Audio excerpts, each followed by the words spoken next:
Assalamu alaikum everybody, once again मैं आपका host Mazhar Iqbal and you are watching the kingdom of the warrior. दोस्तों आज की वीडियो जो ग़ज़वात नबी के ऊपर हमारी तीसरी किस्त है और आज की इस वीडियो में हम जंग कनाका को जिक्र करेंगे। ये जंग मुसलमानों और यहूदियों के दरमियान 2 हिजरी 10 या 15 शवाल को लड़ी गई थी। ये जंग मदीना के अंदर हुई थी। मुसलमानों की तरफ से रसूल खुदा तो दूसरी तरफ से अब्दुल्ला बिन उबई लीडिंग कर रहे थे। मुसलमानों की तादाद नामालूम है, लेकिन यहूदियों की तरफ से 700 लोग उस जंग में शरीक थे। ये जंग मदीना के मुसलमानों और कबीला बनी कनाका के दरमियान थी। दोस्तों ये कबीला एक यहूदियों का कबीला था जो 7वीं सदी ईस्वी में मदीना मुनव्वरा में आकर आबाद हो गया था। जब रसूल अकरम सल्लल्लाहु अलैहि वसल्लम हिजरत करके मदीना के अंदर तशरीफ लाए थे तो यहाँ पर यहूदियों के 3 बड़े कबाइल मौजूद थे। नंबर 1 बनु नज़ीर, नंबर 2 बनु कबीला और नंबर 3 बनु कुनैका। ये सबसे बड़ा कबीला था। रसूलुल्लाह ने यहूदियों से इख्तियार ले लिए थे, मतलब हुकूमत मुसलमानों ने यहूदियों से छीनी थी और उनके साथ एक मुआहदा किया था। अगर हमारी किसी के साथ जंग हुई, ये उस मुआहदे में दर्ज था, तो यहूदी मुसलमानों की मदद करेंगे, ना कि दुश्मनों की। इस मुआहदे का नाम मिसाके मुआहदा था। इस मुआहदे पर मैं एक मुकम्मल वीडियो बना चुका हूँ। दोस्तों बदर की जबरदस्त लड़ाई ने इस इलाके के जंगी तवाज़ुन को मुसलमानों के नफे में बदल दिया था। इस जंग के बाद मुनाफिकीन और यहूदी मुसलमानों की इस फतह मुबीन पर रश करने लगे, इसलिए कि वह मुसलमानों की तरक्की से सख्त मुखालिफ थे। उन्होंने जो मुआहदे रसूल खुदा से कर रखे थे उसके बरखिलाफ मुसलमान और इस्लाम की बदगोई और दुश्मनान तराजी का निशाना बने और मगर मच के आंसू बहाते हुए कुरैश को मुसलमानों से इंतकाम लेने पर उकसाया। यहूदी नहीं चाहते थे कि मुसलमान ये जंग जीते बदर की, लेकिन मुसलमान जीत गए तो वो फिर कुरैश के पास चले गए, मक्का के कुरैश, क्योंकि वो जंग हार गए थे और उन्हें बदला लेने के लिए भड़काने लगे। उनके शोरा ने अपने महबूबिया कसीदे में मुसलमान औरतों के वस्फ को कुफार के लिए बयान करके मुसलमानों की नामूस की जबरदस्त अमानत में खयानत की।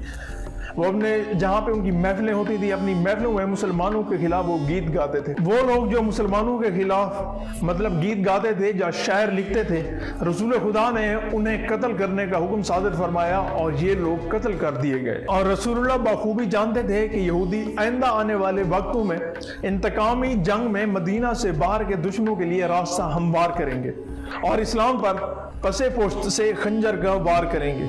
इसलिए वो आपसे इस मुश्किल से बचने के लिए रास्ता ढूंढते रहे और सियासी और दिफाई ताकत को ज्यादा से ज्यादा मजबूत करने की कोशिश भी फरमाते रहे। मदीना के यहूदियों में बनी कनैका के यहूदियों ने सबसे बढ़ चढ़ कर पैगंबर के खिलाफ प्रोपेगेंडे की सर्द जंग छेड़ रखी थी और उन्होंने तौहीन अमेज और गैर जरूरी सान नारे बुलंद करके अमली तौर पर अपने अहद पैमान को तोड़ दिया। मतलब वो जो मिसाके मुआहदा हुआ था मुसलमानों और यहूदियों के दरमियान उन्हें तोड़ दिया। रसूलुल्लाह ने उन पर हुज्जत तमाम करने की गर्ज से बाजार में बनी कुनैका के बड़े मजमे में अपनी तकरीर में उनको नसीहत की कि और इस अमूमी मुआहदे पर कारबंद रहने की ताकीद फरमाई, उसी मुआहदे के ऊपर जो रसूलुल्लाह के साथ हुआ था। रसूलुल्लाह ने उस मजमे में कहा कि बदर की जंग कुरैश हार चुके हैं, उससे इबरत हासिल करो, इसलिए कि मुझको ये खौफ है कि जिस सैलाब बुलाने कुरैश को अपने लिपेट में ले रखा था उससे तुम भी महफूज नहीं रह सकोगे। लेकिन पैगंबर की नसीहत ने यहूदियों के लिए बेअसर थी। उन्होंने गुस्सा खाना अंदाज में कहा कि ऐ पैगंबर, आपने हमें कुरैश समझ रखा है। ना तजर्बाकारों से जंग में कामयाबी के बाद अब लोग मगरूर हो गए हैं। अगर हम यहूदी जंग के लिए उठे तो आपको मालूम हो जाएगा कि हम मर्द मैदान में हैं या कोई और। रसूलुल्लाह ने इन तमाम गुस्साखियों और जसारतों के बावजूद अपने गुस्से को कंट्रोल किया और उनको उनकी हाल पर छोड़ दिया। मुसलमानों ने भी बर्दबारी से काम लिया ताकि वो देखें कि आइंदा क्या होने वाला है। अभी चंद दिन ही गुजरे थे कि फितना की आग भड़क उठी। ये वजूहात में भी आता है। एक मुसलमान औरत बनी कनैका के बाजार में गई कुछ जेवरात खरीदने की गर्ज से। एक सुनार की दुकान के सामने बैठ गई। यहूदियों ने चाहा कि इसका चेहरा खोल दें, लेकिन औरत ने इनकार किया। एक यहूदी ने उस औरत की लाइल्मी में उसके कपड़े को किनारे को एहसास से उसकी पुष्ट पर बांध दिया। जब वो औरत खड़ी हुई तो उसका जिस्म उरियां हो गया। तमाम यहूदी हंसने लगे। औरत ने फरियाद शुरू की और मुसलमानों को मदद के लिए पुकारा। एक मुसलमान ने उस यहूदी को जिसने ये कारनामा सर अंजाम दिया था آ کر قتل کر دیا۔ یہودیوں نے بھی حملہ کر کے اس مسلمان نوجوان کو قتل کر ڈالا۔ مسلمان خون کا انتقام لینے کے لیے اٹھ کھڑے ہوئے اور بات بڑھ گئی۔ بنی قنیقہ کے یہودیوں نے دکانیں بند کر دیں اور اپنے قلعوں میں چھپ گئے۔ رسول اللہ نے ابو لبابہ کو اپنی جگہ معین فرمایا اور انہوں نے لشکر اسلام کے ساتھ 15 شوال بروز جمعہ 2 ہجری کو بنی قنیقہ کے قلعے کا محاصرہ کر لیا۔ بنی قنیقہ کے یہودی اپنے قلعے میں محصور ہو گئے اور مسلمانوں نے ان کا محاصرہ کیا ہوا تھا۔ دوستو یہ محاصرہ 15 دن تک جاری رہا اور بعض یہودی ہتھیار ڈال کر باہر آئے اور جلا وطن کیے گئے۔ وہ 15 دن محصور ہو گئے، ان کا باہر سے کھانا پینا، پانی اور دوسری چیزیں مسلمانوں نے بند کر دی تھی۔ ان کے لیے پریشانی کا عالم تھا جس کی وجہ سے انہیں ہتھیار ڈالنے پڑے۔ دوستو یہ بھی بتا دوں کہ رسول اللہ نے ابتدا میں حکم دیا تھا کہ ان کے مردوں کی گردنیں اڑا دو اور عورتوں اور بچوں کو غلام بنانے کا حکم صادر فرمایا، لیکن بعد میں رسول اللہ نے چشم پوشی کی اور انہیں جلا وطن کر کے شام کی حدود میں واقع ازراعات کے علاقے میں انہیں روانہ کر دیا تھا، اور بعد میں یہی یہودی خیبر میں جا کر چھپ گئے تھے۔ دوستو رسول اللہ نے بنو قنیقہ کو جلا وطن کیا اور ان کے حصار کو منہدم کر دیا، مطلب ان کی جو بھی چیزیں تھیں۔ بعض یہودیوں نے اسلام قبول کر لیا اور مدینہ میں باقی رہ گئے، یہاں تک کہ سن 9 ہجری میں جب عبداللہ بن ابی کے انتقال کے موقع پر بنو قنیقہ کے چند افراد بھی موجود تھے۔ یہ بات ہوئی کہ عبداللہ بن سلام بھی اسلام قبول کرنے والوں میں شامل تھے۔ اس جنگ میں سعد بن معاذ کو حکم ملا تھا کہ دوسرے یہودیوں کو اس واقعے میں مداخلت سے باز رکھیں، یعنی کہ بنو نذیر اور بنو قریظہ کو۔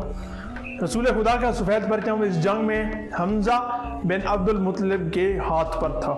ابو لبابہ بن منظر رسول خدا کی جانب سے مدینہ میں جانشین مقرر کیے گئے تھے۔ منظر بن قدامہ سلمی باغیوں کے ہاتھ باندھنے پر اور محمد بن مسلمہ ان کے اموال اکٹھے کرنے پر مامور تھے۔ بنو قنیقہ کے خواتین اور بچوں کو انہیں بخش دیا گیا، لیکن ان کا جو مال تھا، اسباب تھے، وہ مسلمانوں کے ہاتھ لگ گئے تھے۔ بعض روایتوں میں یہ بھی معلوم ہوتا ہے کہ بنو قنیقہ اپنے بعض اونٹ بھی خواتین اور بچے لے جانے کے لیے ساتھ لے گئے۔ بنو قنیقہ کو 3 دن تک مہلت دی گئی تھی کہ مدینہ سے نکل کر چلے جائیں، اور عبادہ بن صامت انہیں شہر سے نکال کر باہر کرنے کی ذمہ داری سونپ دی گئی تھی۔ پیغمبر خدا نے اس مال غنیمت کو اپنے اصحاب کے درمیان تقسیم کیا اور پہلی بار اس مال غنیمت میں سے خمس اٹھا لیا۔ نیز مال غنیمت میں سے 203 کمان، 2 زریں، 3 تلواریں اور 3 نیزوں کو بھی رسول اللہ نے اٹھا لیا اور وہ محمد بن مسلمہ اور سعد بن معاذ کو عطا کر دی تھی۔ دوستو امید کرتا ہوں کہ آج یہ ویڈیو آپ کو اچھی لگی، ویڈیو پسند آئی ہوگی۔ اگر ویڈیو اچھی لگی تو ہمارے چینل کو سبسکرائب کر دیں، ساتھ لگے بیل آئیکن کو بھی پریس کر دیں۔ Watch for more informative video like this. ملتے ہیں ایک نئی ویڈیو میں، تب تک کے لیے اجازت دیجیے۔ اللہ حافظ۔